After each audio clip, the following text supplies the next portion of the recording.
Afternoon. आप सबको मेरी तरफ से, मेरे इंस्टीट्यूट की तरफ से, जहाँ की मैं नुमाइंदगी कर रही हूँ, इंस्टीट्यूट ऑफ रीजनल स्टडीज़। ये जो हमारा इंस्टीट्यूट है ये मिनिस्ट्री ऑफ फॉरेन अफेयर्स के साथ अटैच्ड है और मैं वहाँ पे जो मेरा काम है वो है चाइना के ऊपर रिसर्च करना और चाइना के रिसर्च प्रोग्राम को मैं वहाँ पे लीड करती हूँ। So it is a great pleasure and honor for me to be part of this very important event. Before moving toward my presentation or my insights, first of all, I would like to congratulate China Window and its partners for organizing this successful event and bringing together policy practitioners and experts from diverse background and of course from different regions. And I'm a strong advocate of connecting people within Pakistan, because we cannot just restrict these discussions and dialogues to the federal capital, Islamabad. I think we should organize more these kinds of events and connect people from around Pakistan. And I'm very happy because I belong to KP, so I'm standing here before you and presenting my thoughts. So I will be bilingual, like I can switch from English to Urdu, and but unfortunately my Urdu is not very strong, so please forgive me for that. My topic is CPEC Phase 2. This is a time that we need to leverage connectivity for productivity, because we have talked a lot about the first phase. In the first phase, the focus was on infrastructure, focus was on building transportation, building, providing energy, and also developed a port. But connectivity without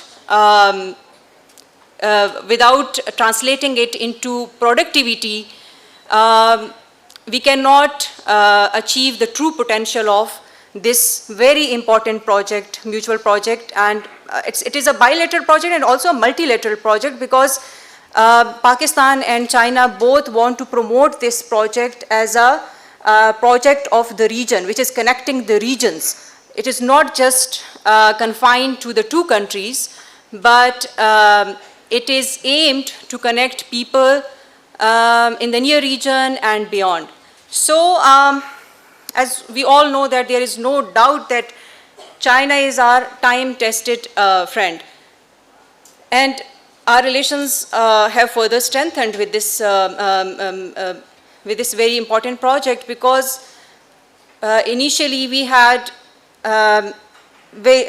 very strong, cordial diplomatic relations, but now we have moved toward another paradigm. And this paradigm, this new paradigm is about long-term economic and strategic interests and also shared stakes. Because of this project, we do not only have these common interests, but also common shared stakes. I'm mentioning shared stakes on purpose, because when there are shared interests and shared stakes between two parties, then it is very important for both parties to own that project, or to own the things which are mutually beneficial. So it is very important कि हम CPEC को जो है सिर्फ एक project जो है वो ये इस तरह का प्रोजेक्ट ना समझें कि ये जो है इसके ऊपर हमने हाइप क्रिएट की हुई है, दैट इंफ्रास्ट्रक्चर आ गया, एनर्जी प्रोजेक्ट्स आ गए। ये जो चीज़ें थी, ये हमारी पाकिस्तान के अंदर हम कह सकते हैं कि साउथ एशिया का, पूरे साउथ एशिया का ये प्रॉब्लम है कि यहाँ पे इंफ्रास्ट्रक्चर डेफिसिट था। ये डेफिसिट जो है ये डेकेड से था, शायद हिस्टोरिकली जो है ये जो रीजन्स थे ये अंडर प्रिविलेज्ड, अंडर डेवलप्ड रह गए थे, और these regions were not benefited from the past phases of modernization. So, so CPEC is not merely an economic project, but it is a strategic initiative. If we consider it as a strategic initiative, then we will be preparing ourselves to position Pakistan, preparing ourselves to make Pakistan a vital hub for trade and connectivity. And so in the beginning I said that now we have shared economic interests, and shared stakes. Why? Because this project is making Pakistan a vital hub for trade and connectivity in the region, and it is providing China with an opportunity to navigate its challenges which are emerging for it in the South China Sea and East China Sea. So it is a mutually beneficial project, and it is a mutually important project for both countries. So this project is also in line with China's vision of community with a shared future for mankind. Because China, I also mentioned about modernization, that this region was lagged behind in the past 2 or 3 phases of modernizations, but with the Chinese modernization, which is evolving and which is going on, with this modernization and with the vision of China that it wants and it is interested in sharing its development with other countries as well. So this project is very much in line with this vision. And as we know that President Xi Jinping, he believes that it will not serve the interest of China that it will be developing alone. They believe that if other regions will be developing along China, only then they will achieve true prosperity. So, what is our understanding of the China-Pakistan Economic Corridor? It's a simple question, but it is very important to provide a correct and well-informed answer. Because the first phase was focused on connectivity, and we should understand that first phase we achieved most of the goals which were related to establish connectivity, and the second phase is now about productivity. So phase 1, in which we achieved, I think I would not mention these things because maybe yesterday a lot of things might have already discussed by other presenters. But I would like to mention just one thing, that the previous phase was government to government. All the partnerships, our cooperation, our engagement, they were facilitated through government to government model, but to focus on productivity, I think we should be moving toward business to business model. And even before the CPEC project, we were enjoying very close relations with China, but in the last 1 decade, we can see that there are a lot of progress in people-to-people contacts between the two countries. Around 30,000 Pakistani students are now studying in China. There are dozens of language institutes, Chinese language institutes, which have been established in Pakistan. So now our interest is also like growing to learn Chinese language, to learn Chinese civilization. And because without establishing these kinds of close collaborations, our understanding about each other, we won't be able to leverage or to benefit from this very important project. So I mentioned that previous project was focused on infrastructure, on connectivity, that we have already achieved. So now CPEC should be understood in terms of a corridor. Why they called it a corridor? It is important to understand the context and the meaning of this term corridor. Because if we call it only a connectivity project, then we'll be just focusing on infrastructure. So the true meaning and the true objective of this corridor is to connect economic hubs and economic agents. So all our policies should be aligned with this concept that it should be connecting economic hubs with each other within Pakistan and in the near regions. So here I have mentioned this, that CPEC is not merely a geopolitical symbol or a network of roads, but it should be seen as a strategy.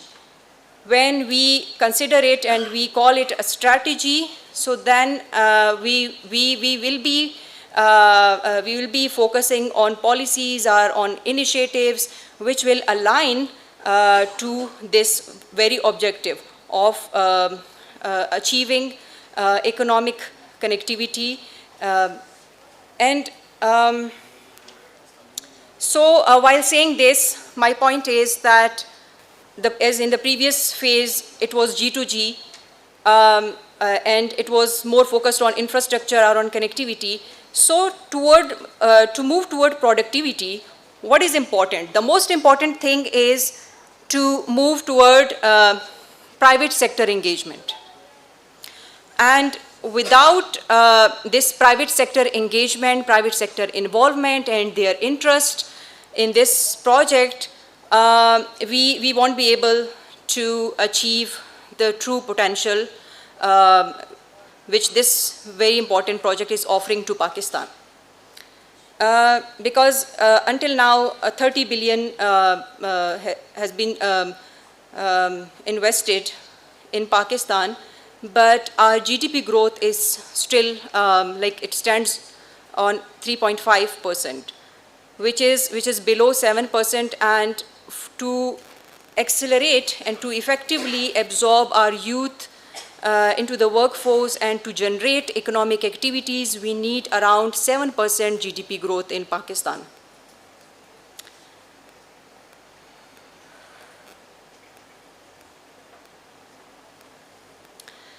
So now this second phase, let me talk about the second phase of CPEC. Ambassador Khalil also mentioned that now Pakistan and China are thinking about the concept of 5 Cs. In last year in JCC, 13th JCC meeting, Pakistan and China announced this idea of introducing 5 corridors, and these corridors, growth corridor, livelihood corridor, innovation corridor, green corridor, and open corridor. So these 5 corridors are in line with Pakistan's development framework, and recently Pakistan also announced the concept of 5 Es.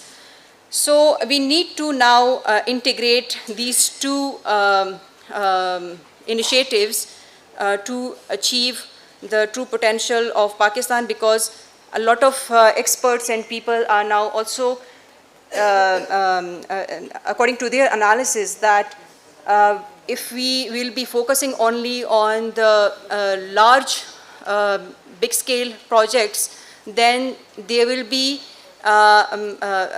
there won't be a sense of gain among masses from the CPEC project. So to give people the true sense of gain from this project, now we need to focus more on the social development element of this project. So what is growth corridor? This growth corridor is a transformative initiative. It is aimed to accelerate Pakistan's economic development through large-scale infrastructure industrial projects, which has been mostly done.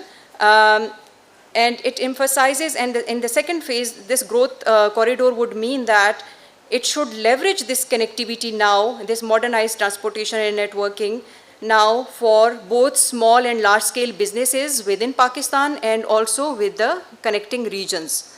So there's also this another open corridor concept, According to this concept, it is important to make this project inclusive, to make policies which will attract stakeholders, which will attract investors from the near region, especially Pakistan, should be connecting, should be initiating strategic communication with the near regions, especially with countries in the Central Asia and in the Middle East.